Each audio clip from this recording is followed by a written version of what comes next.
Have you seen a sort of surge in interest for the gut bacteria over the last few years, few months? I mean, so it's certainly something where I think there's a lot of interest and it's stimulated. There's a lot of interest in terms of scientists, and that started probably sort of 5 years ago, and that's gained momentum, and now we're starting to see sort of government initiatives, and that's bringing it into the public domain.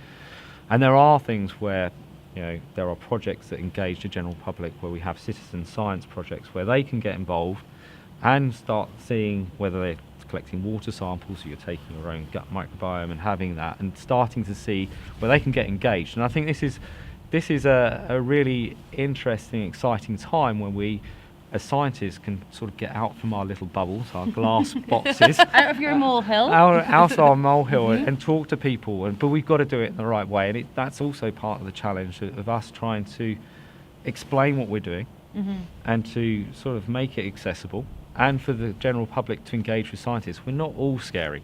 You're not. You're great, Rob. Is this a relatively new thing then? People coming from commercial background, radio DJs, coming to interview you about your studies? Are we pioneering? I would say that you're one of the first, I would say, from that sort of media background. Okay. I think, we might have had, BBC News and maybe radio here before, but that's probably been on the slightly more... Food programme Radio 4 end. Yes. A certain clientele where, certainly having something where you engage with a different audience, and this would certainly be a first for me. I mean, I think when I've said that there have been people coming on campus before, my daughter's always gone, yeah.